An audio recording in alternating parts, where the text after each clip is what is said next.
میں نے آپ کے سامنے سورہ بقرہ آیت نمبر 105 پڑھی۔ اللہ رب العزت اس آیت مبارکہ کا جز ہے 105 کا، ارشاد فرماتا ہے واللہ یختص برحمتہ من یشاء، اور اللہ جسے چاہتا ہے اپنی رحمت سے خاص فرماتا ہے۔ اور اللہ جس پر اس طرح کی رحمت فرما دیتا ہے کہ اپنی رحمت سے خاص کر دے، تو اس کے زمین اور آسمان میں ڈنکے بج جاتے ہیں، اس کی عزتوں کے اکناف عالم میں بول بالے ہوتے ہیں، پوری کائنات میں چرچے ہوتے ہیں۔ ایسا ہی کرم غوث السمدانی، پیر لاسانی، محبوب سبحانی، پیر پیراں، میر میراں، الشیخ السید ابو محمد عبد القادر جیلانی شہنشاہ بغداد پر ہوا، میرے اور آپ کے مرشد پر ہوا، میرے اور آپ کے دستگیر پر ہوا، دستگیر بے کساں پر ہوا۔ وہ اللہ نے اکرام سے نوازا کہ آپ کے زمانہ پاک سے لے کر قیامت تک اب آپ کے چرچے ہیں۔ ولایت کے میدان میں جناب غوث العظم پیران پیر دستگیر نے وہ ریاضتیں کی، وہ محنتیں کی، وہ قدم جمایا، وہ نام کمایا کہ اب قیامت تک جو اولیاء ہوں گے ان سب کو آپ کے در کا فقیر بننا پڑے گا۔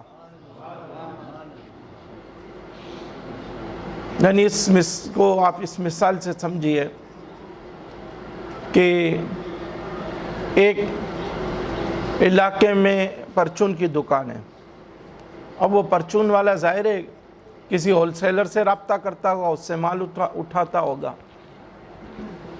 اب وہ ہول سیلر جو ہے وہ ڈسٹریبیوٹر سے مال اٹھاتا ہے مثلا، اور وہ ڈسٹریبیوٹر جو ہے وہ کمپنی سے مال اٹھاتا ہے، کمپنی مال بناتی ہے، تیار کرتی ہے، اس کے بعد ڈسٹریبیوٹر جو ہے کمپنی سے رابطہ کر لیتا ہے کہ پورے پاکستان میں سپلائی میں دوں گا، جو کمپنی کی ریکوائرمنٹ ہے وہ ڈسٹریبیوٹر پوری کر دیتا ہے،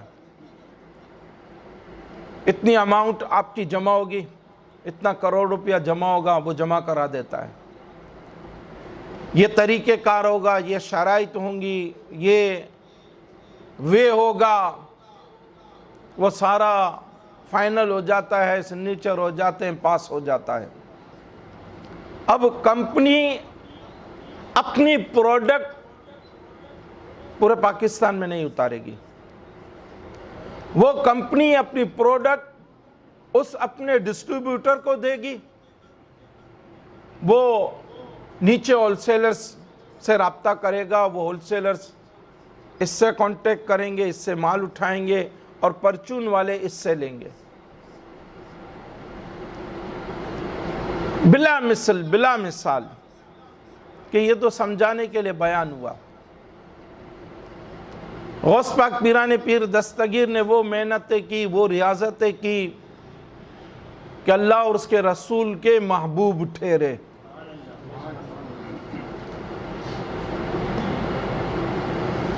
آپ اللہ اور اس کے رسول کے محبوب ہوئے، اب ولایت کے عظیم پرچم آپ کو عنایت فرما دیے گئے۔ اے غوث دستگیر، اب زمانے میں جو ولی ہوگا اس کو جھنڈا آپ تھمائیں گے،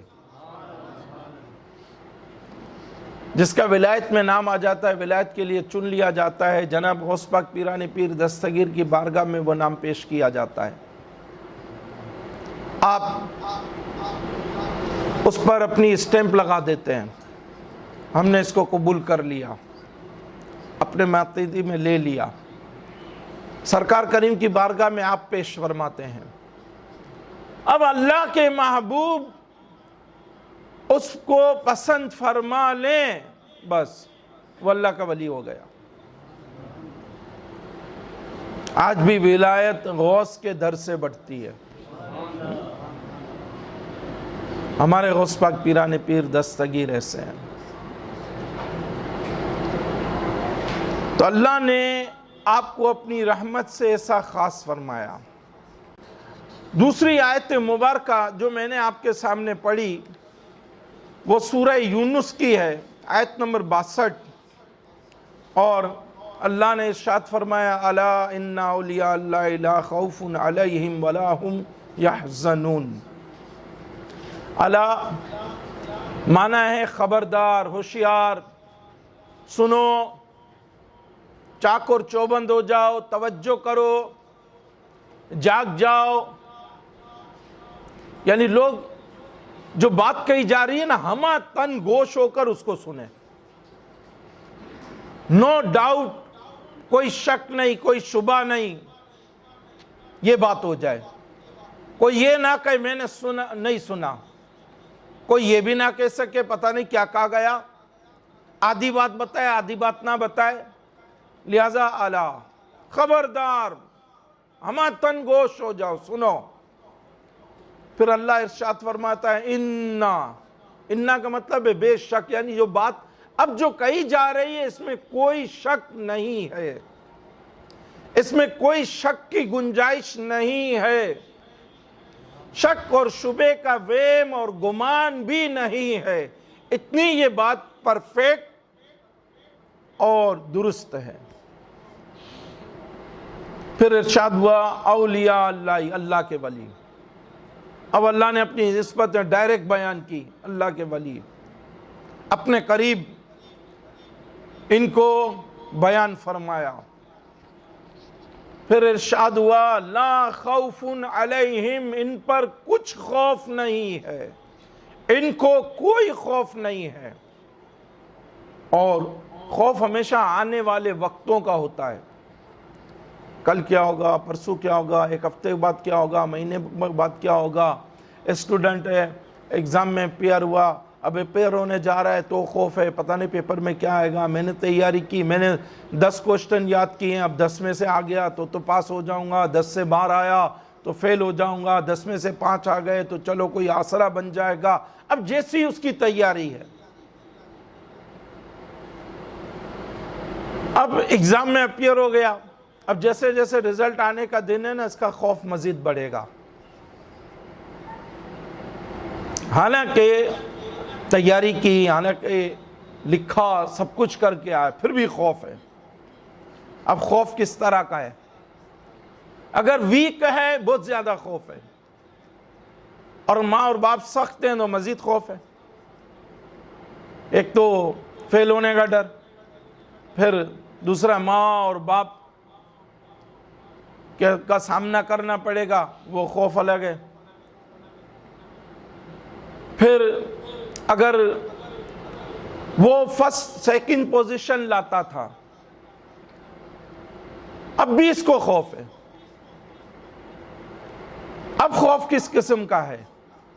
اب خوف یہ ہے کہ فرسٹ آتا تھا، اس دفعہ سیکنڈ نہ آ جاؤں، پورا سال تو فرسٹ آتا رہا کلاس میں، اب سیکنڈ نہ آ جاؤں، یہ خوف ہے۔ یعنی سب صورتوں میں خوف ہے، خوف سے چھٹکارا نہیں ہے، لیکن اللہ ارشاد فرماتا ہے لا خوف علیہم، میرے ولیوں کو کچھ خوف نہیں ہے۔ شان و عظمت سمجھیے، آپ ولی کی شان و عظمت کو سمجھیے کہ ان کو ذرہ برابر بھی خوف نہیں ہے۔ میں ان کا ایسا حامی، ایسا یاور اور ایسا مددگار ہوں۔ اللہ کا اپنے ولیوں سے پیار دیکھیے۔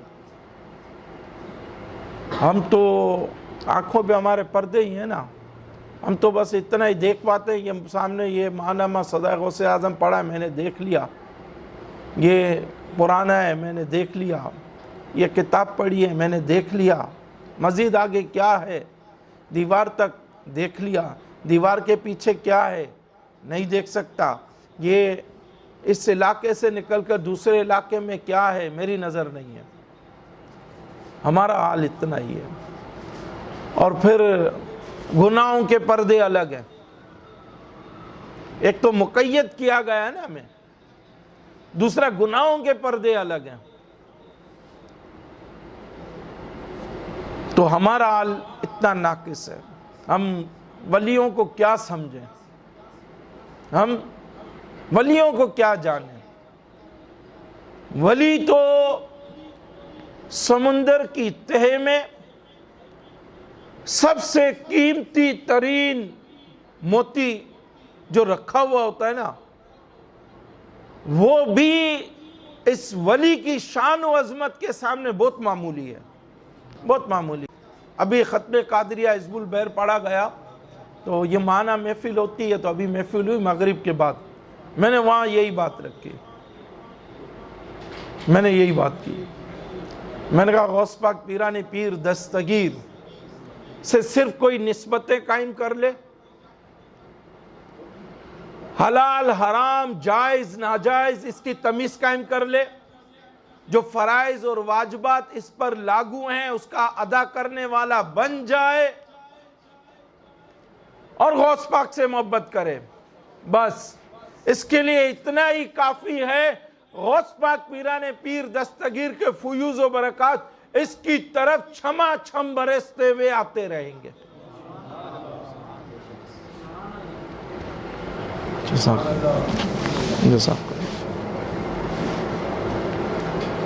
غوث پاک پیران پیر دستگیر کے فیوز و برکات اس کی طرف چھما چھم برستے ہوئے آتے رہیں گے، اور یہ کسی کا محتاج نہیں ہوگا۔ ایسے ہمارے غوث پاک۔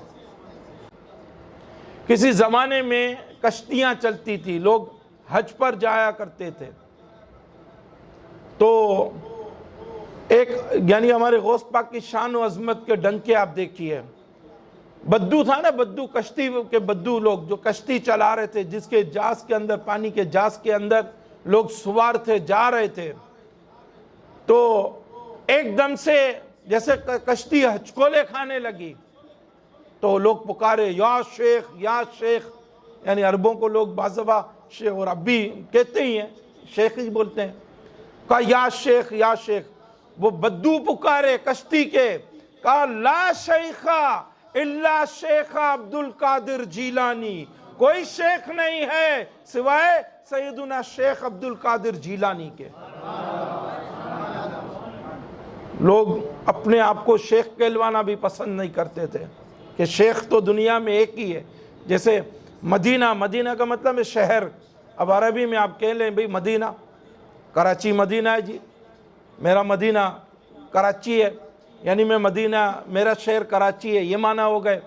لیکن مدینہ اتنا مشہور ہوا رسول اللہ کی نسبت سے صلی اللہ علیہ وسلم کہ آج پوری دنیا میں جہاں بھی آپ لفظ مدینہ بولیں انگریز بھی سمجھ جاتا ہے، جو عیسائی ہے یہودی ہے، کہ یہ مدینۃ النبی کی بات کر رہا ہے۔ یہ ہے اللہ کا رحمت سے خاص کر لینا۔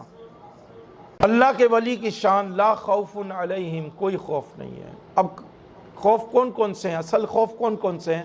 ہم تو دنیا کے خوف سے ہی نہیں نکل پاتے، تو آخرت کے خوف تو بہت سارے ہیں۔ مرنے کا خوف، مرنے کا خوف، پھر ایمان پر مروں گا نہیں مروں گا یہ خوف، اور مسلمان جب تک زندہ ہے اس خوف کے ساتھ قائم رہے، اس خوف کے ساتھ قائم رہے۔ جب تک مسلمان زندہ ہے، طریقہ اصول آپ جان لیجئے، جب تک مسلمان زندہ ہے خوف بھی ہو اور اللہ کی رحمت پر بھروسہ بھی ہو، اللہ کا خوف بھی ہو، اللہ کی رحمت پر بھروسہ بھی ہو۔ اللہ کا خوف رکھے، نماز پڑھوں نہیں پڑھوں گا میرا رب ناراض ہوگا، فرض روزہ رکھوں نہیں رکھوں گا میرا رب ناراض ہوگا، میں اپنے بڑوں کا ادب کروں نہیں کروں گا میرا رب ناراض ہوگا، میں جھوٹ نہیں بولوں میرا رب ناراض ہوگا، اس کے حبیب ناراض ہوں گے، اس کے محبوب ناراض ہوں گے، میں سرکار کریم مصطفیٰ صلی اللہ علیہ وآلہ وسلم کی سنتوں پر عمل کروں، طریقوں پر عمل کروں، ورنہ محبوب کریم علیہ الصلوۃ والسلام قیامت کے دن میری شفاعت نہیں کریں گے۔ یہ خوف ہونا چاہیے، ساتھ ساتھ اللہ کی رحمت پر بھروسہ۔ میں پھنس جاؤں گا اپنے گناہوں کے سبب، میرا رب اپنی رحمتوں سے مجھے چھوڑ دے گا، اس کا محبوب میری شفاعت کرے گا، میرے قریب پریشانی آئے گی، میرا رب مجھ پر عنایت فرمائے گا، مجھ پر مشکلیں آ گئی ہیں، میرا رب مجھے ان سے نکال دے گا، میں بے روزگار ہو گیا ہوں، میرا پروردگار مجھے صاحب روزگار پھر بنا دے گا، میں بے اولاد ہوں مگر میرا رب مجھے صاحب اولاد کرے گا۔ دنیا کے ڈاکٹر لکھ دے تیرے اولاد نہیں ہوگی، مگر مسلمان کی شان رب نے تو نہیں کہا نا، ڈاکٹروں نے کہا نا کہ تیرے اولاد نہیں ہوگی، رب نے تو نہیں کہا۔ رب پر بھروسہ کہ دنیا کے پورے ڈاکٹروں نے کہہ دیا، دنیا کی لیٹسٹ جو ہے مشینری سے پروف ہو گیا میرے اولاد نہیں ہوگی، لیکن میں مسلمان ہوں، میرا ایمان ہے، میرا رب اس حال میں بھی مجھے اولاد عطا فرما سکتا ہے۔ سب اس نے اپنے کرشمات دکھا دیا نا۔ کہاں انسان تھا؟ اس نے آدم علیہ السلام کو بنا دیا، نہ عورت تھی نہ مرد تھا، اللہ نے آدم علیہ السلام کو بنا دیا۔ اب حضرت آدم علیہ السلام سے بی بی حوا رضی اللہ تعالی عنہا کو پیدا فرمایا، دکھا دیا جی جب نہ مرد تھا نہ عورت تھی، ہم نے آدم کو بنا دیا، انسان کو بنا دیا۔ دیکھو اب مرد تو ہے مگر عورت نہیں ہے، مگر مرد سے ہم نے پھر انسان کو بنا دیا۔ بی بی مریم رضی اللہ تعالی عنہا سے حضرت عیسیٰ علیہ السلام کو پیدا فرمایا کہ اب عورت تو ہے مرد نہیں ہے، مگر ہم نے پھر بھی انسان پیدا فرما دیا، سب دکھا دیا، ہر چیز پر قادر ہے۔ تو مسلمان اپنے رب سے ایسا وابستہ رہے، زندگی بھر خوف بھی رہے اور اس کی رحمتوں پر بھروسہ بھی، ہاتھ پر ہاتھ در کر نہ بیٹھ جائے، پریشان ہو کر نہ بیٹھ جائے، اپنے آپ کو مقید نہ کر لے، قید نہ کر لے، اپنے آپ کو بند نہ کر لے، مایوس ہو کر کہیں جم نہ جائے۔ یہ مسلمان کا کام نہیں ہے۔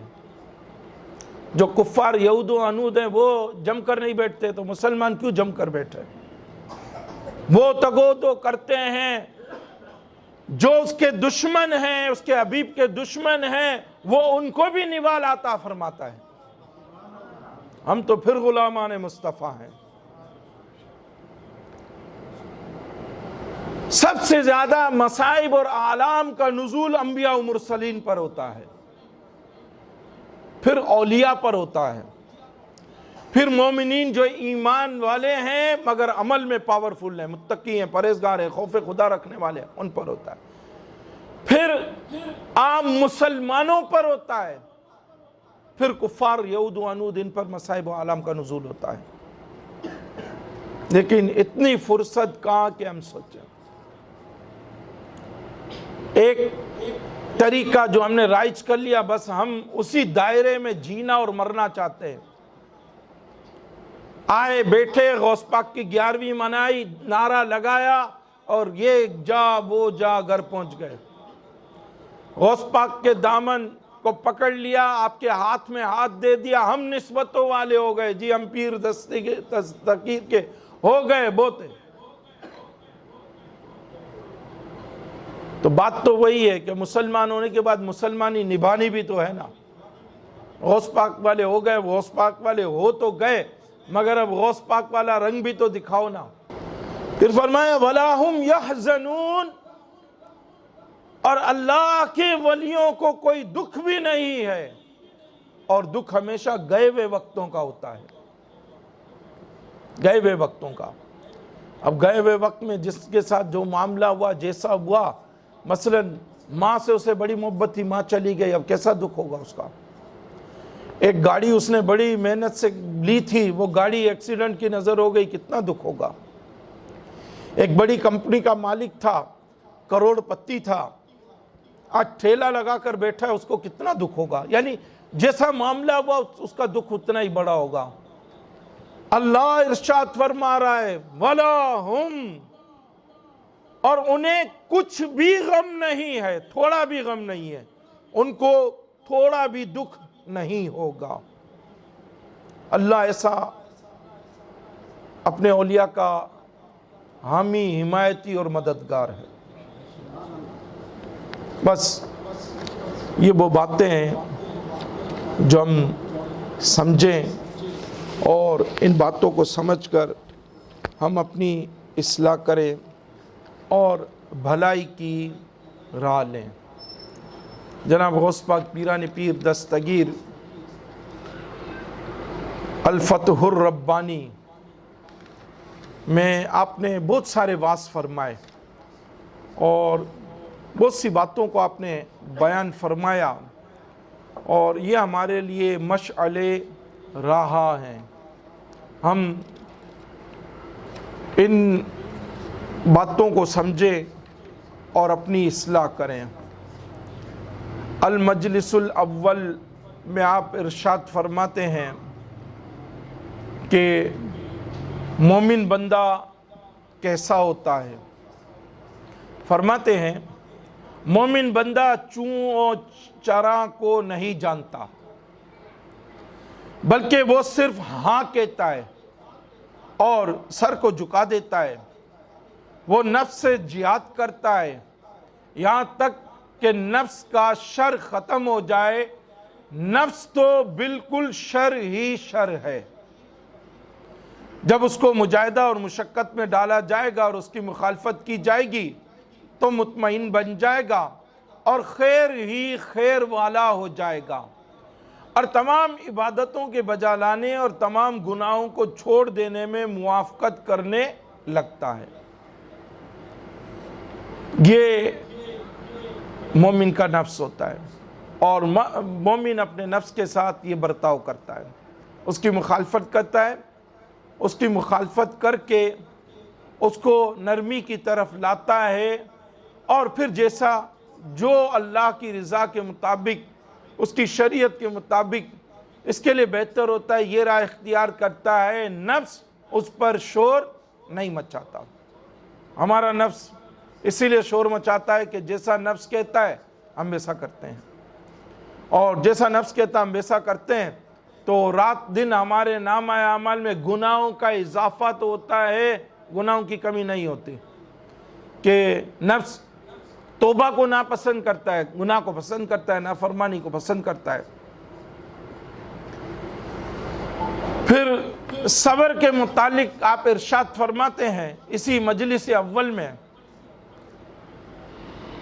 فرماتے ہیں جو شخص اللہ تعالیٰ کے ساتھ اس کی قضاء و قدر، یعنی جو اس نے لکھ دیا اور جیسا لکھ دیا، پر صبر اختیار کرتا ہے تو اس کے لیے دنیا میں اللہ تعالیٰ کی بے شمار مدد ہے، اور اللہ تعالیٰ صابروں کو آخرت میں بھی بے تعداد اجر عطا فرمائے گا، یہ صبر کرنے والوں کے لیے۔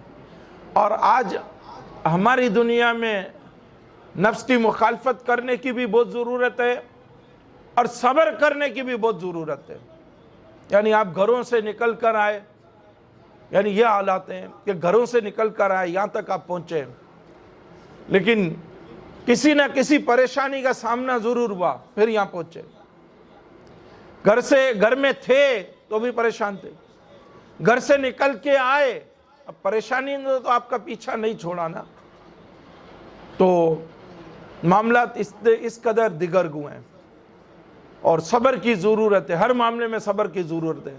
اور ہم میں سے ہر آدمی اگر کھڑا ہو جائے نا تو اس کے جواب میں ہمیں یہی کہنا پڑے گا کہ بھائی صبر کرو، صبر کرو۔ یہ ہماری ماں، بہن، بیٹیاں مجھے سن رہی ہیں، سب پر واضح ہے، سب پر واضح ہے، کوئی چھوٹا ہوا نہیں ہے، کوئی بچا ہوا نہیں ہے۔ اسی طرح آپ انسان کے دل کے متعلق کلام فرماتے ہوئے ارشاد فرماتے ہیں کہ آقا کریم اللہ کے حبیب صلی اللہ علیہ وآلہ وسلم نے ارشاد فرمایا، ابن آدم مدغتن، کہ ابن آدم کے جسم میں ایک گوشت کا ٹکڑا ہے،